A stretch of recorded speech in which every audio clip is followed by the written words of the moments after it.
What's up you guys, it is Brad here and welcome to my Brickfair Virginia 2025 Lego haul. I just got back from Brickfair where I had the best time. You guys will be able to see all my experience in both the vlogs I did, one for day 1 and 2 and one for day 3 and 4. And now that I'm back home here in Toronto, I want to show you guys all of the Lego that I picked up. There are a lot of things here from both the vendors and the garage sale, mostly from the garage sale. So let's get right into it. So here of course is a quick little overview of all the Lego that I picked up, and the very first thing I'm going to start out with today I feel like is literally the elephant in the room, and that is the Taj Mahal here. So the Taj Mahal was actually pretty much one of the first things I bought at the entire Lego convention. I think it was the second thing I bought at the garage sale, but as you can see it is set number 10256. This is the re-release version of the Taj Mahal right here, and I am so excited about this. As I mentioned, I did get it at the garage sale. I paid just $80 for this Lego set. This set retailed for significantly more than $80 way back in the day. As you guys can see, it is used, it is partially disassembled, and it is quite dirty. So the guy for this one was telling me he had it in his kitchen. It was on top of his fridge. It was not sun damaged or anything like that. Like you guys can see when I look at it in more detail, it's not yellowed or anything. It's just really dirty. I think it's pretty greasy. I feel like it's just got like cooking oils and stuff like that on it, but he said he just could not be bothered to clean it up and rebuild it and stuff like that. So he wanted it to go to a good home. So I was able to pick this set up for just $80, and I figured it'd be a really fun video project to do. This is a set I've wanted for forever, you know, ever since I was a kid and used to see it in the Lego catalog. So my first step for this one is going to be disassemble it, wash it, and try and rebuild it. And I'm going to make a whole video series on that, and I'm very, very excited for it. But yeah, it's just an absolute huge set, so I just wanted to get it out of the way. So now that I've gone ahead and shown you the Taj Mahal, I figured I might as well show you all the other things that I also picked up from the garage sale. So from my friend Cheap Ass Bricks, who I've been buying Lego from since 2016 at Philly Brickfest, I got these 3 sets right here. The first one is the Lego City Police Station. This is set number 60047, so it's a newer police station, but it's only missing 12 pieces and all the minifigures. I also picked up the Lego store right here, which I can't remember the set number on it, but this is actually the set right back here, and the reason I wanted it is because it's got a lot of good pieces, including a bunch of stickered elements of Lego sets that are always good for Lego set building. I also picked up this Lego gas station right here. I believe it's the Octan service station. This one is missing parts, doesn't come with a base plate or anything like that, so it's a little bit of a gamble to see how much of this set I'll actually be able to reassemble, but I think I paid less than $40 for all of these sets, so it was a pretty good deal. I got a few other vintage sets at the garage sale, including this one is set number 6513. This is the Lego Classic Town Harbor themed Glade Runner set. It's a little boat here for $4. I figured I could eventually test that one out to see if it will float or not, which is pretty cool. And I also picked up the Lego Islands Extreme Stunt set right here, the Air Chase, which is set number 6735. This one only $5 and come with these 2 little planes here. This one was released in 2002 and this one was released in 1993. I also got 2 other vintage sealed sets right here, including this one, which I'm really excited about. This is the Lego Studios Cameraman set. This is 1357. You can see it's this cute little cameraman right here in this box that's in like pretty much pristine condition, which is pretty amazing. I love the Lego Studios line. I have a few of them in my collection now, but not this one. This is probably one that will never get opened. And same with this one here, which is this Lego Systems Red Roof set. This is literally a sealed set. It's at number 633, and it's just containing all of these red roof pieces right here. So if you want to build some buildings or something like that, they had these for back in the day. I paid $10 for this one. It was sold at a Lego outlet for $3.99, but you can see the box is in pristine condition. And I forgot to mention, but I did pay $15 for this Lego Studio set. I also got these 2 Lego VIP poly bags here. These are the Fun and Funky VIP add-on pack. These ones were 2 for $5, which is a great deal. So I got all of these pieces, which I'm really excited about. I also got these 2 bags of minifigure parts right here. These were both bags were $5 each. This bag here contains a bunch of different torsos, and I figured was definitely worth $5 in torsos. And this one contains a bunch of different legs and random feet and stuff like that. So I figured $10 for all these is a really great deal. And you guys know the last couple Lego conventions I've been buying a lot of minifigure parts because I am really just trying to populate my Lego city and just get as many minifigure parts as I can. So figured I'd get some pretty cool ones in here. Speaking of cool parts, somebody was actually selling these bags of parts for only $1 $1 a bag. This first one here is the much smaller one, but it contains a bunch of these pink frogs, as well as all of these Lego animals here for literally $1. I could not believe that I got all of these animal pieces for only $1. I think that is an incredible deal. I also got these 2 bags right here, again, only $1 each, and I just know these pieces alone, these support pieces were worth like $1, so I didn't even really look at these too closely. I just kind of glanced at it and was like, yep, I want to pay $1 for these, so I grabbed these for bulk because I figured, you know, as I said, for just $1, there's just some really good parts in them, especially because the condition of them all looks really good as well. Like, they don't look like used crappy parts, they like look like brand new parts pretty much. Kind of random, but I did get these 2 official printed Lego pieces for only $1 each. This one is the Play Day, which is the tile from the grand piano set, and then this one here is just a Lego logo, but as I said, they were $1 each, so I grabbed them. I also got a bunch of minifigures right here. So for starters, I did get these 4 Fabuland minifigures. These are the very first Fabuland figures I've ever added to my collection. My friend Noah was selling these. He was selling them for $5 a figure, basically, which I figured was a pretty good deal. I've been looking to try and add Fabuland to my collection for a while now, so I just got 4 that I liked. And then over here, I got these figures as well. These are just random figures I picked up from the garage sale vendors.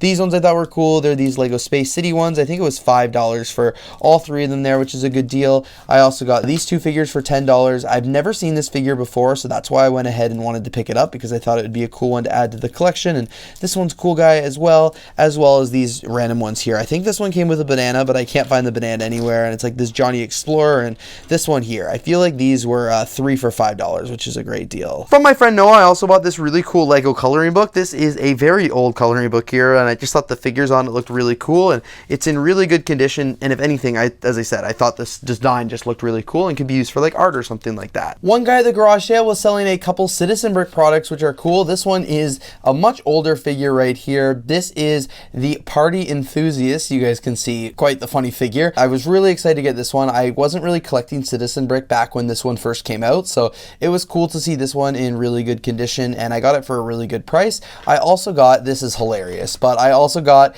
the rubber safety helmets right here.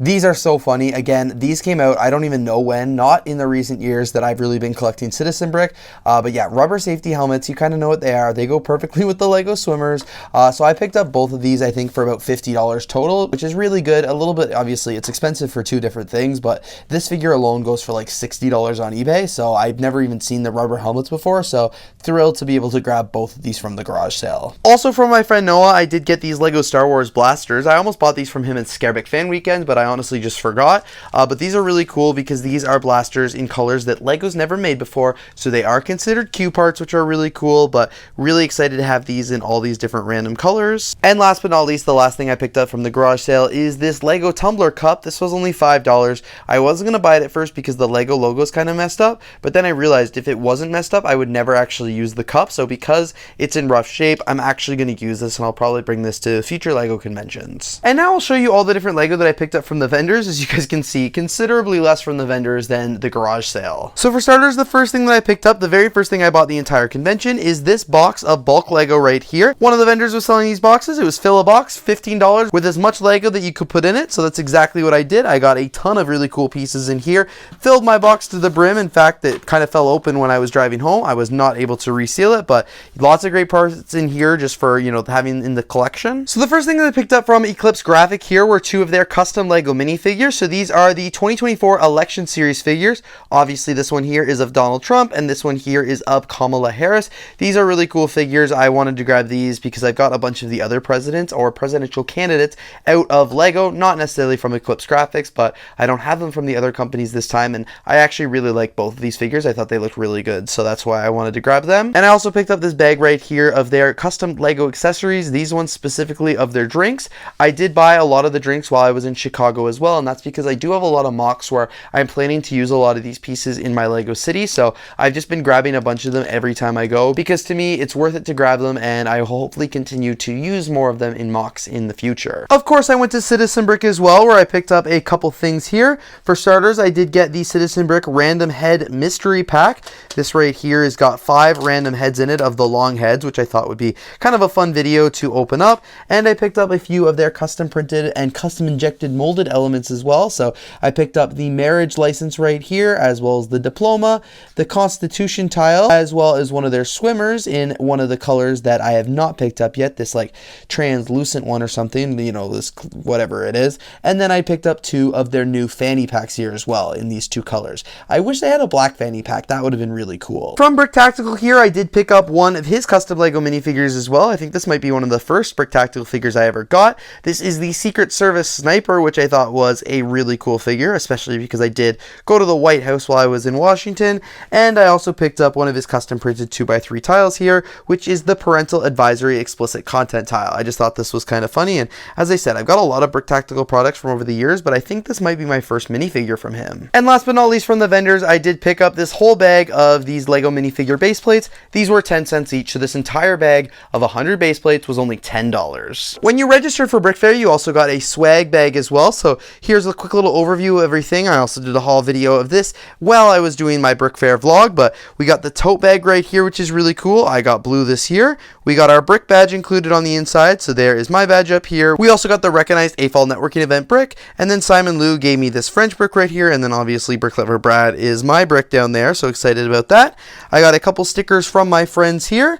Brickfair does give you a custom printed 2x3 tile as well. We got the program guide for the weekend. I got a Brickfair Virginia mug, which is really cool. Quickly open it up here, but you can see it's a mug with the Brickfair logo in lime green. I got a couple pictures with my friends this weekend that I just got put into a Pokemon sleeve. We also got a Lego Education polybag. This one is a bunch of Lego minifigures here, including a wheelchair. Also got a ticket to Brickfair, some bingo tiles, some custom printed Eclipse graphic tiles. We were supposed to trade these with other people to try and complete the images, but I just didn't really have a chance to. And I also got a bag of trail mix here. And finally, last but not least, I did go to 3 stores while I was in the Chantilly area. First up, I did go to the Lego store right here on the release day, actually. I didn't buy any sets, but I did buy 2. What am I saying? I bought 2 Pick-a-Brick boxes here because they had some pretty amazing parts on the wall for Brickfair. So that is really exciting. I'm not going to open them in this video, but I will open those in a Bricklink vlog or just a regular vlog or something like that because I got great parts there. I did go to a Bricks and Minifigs, did not buy anything there, but the employee recognized us from online and he did give us a Bricks and Minifigs bracelet as well as this really cool Bricks and Minifig torso with the store address on the back, so go check them out if you're ever in the area. And then last but not least, I did go to Brickmania, the Capital store, which is directly beside the convention center, and they had all of these printed parts right here. I thought this would be a good part for the casino that I want to build in my Lego city, and then there's just a couple other random ones in here as well. They were like $2 a part or something. Pretty cool. And alright, you guys, thank you so much for checking out my Lego haul today here from Brickfair Virginia 2025. I really hope you guys enjoyed checking out today's video and taking a look at all the Lego that I picked up. I know I am for sure very happy with all of the things I found here. I had some pretty great finds and I cannot wait to add these all to my Lego collection. Anyway, you guys, thank you so much for watching today's video. Of course, if you did enjoy, don't forget to leave a like, comment, and of course subscribe, and I will see you all here in the next video.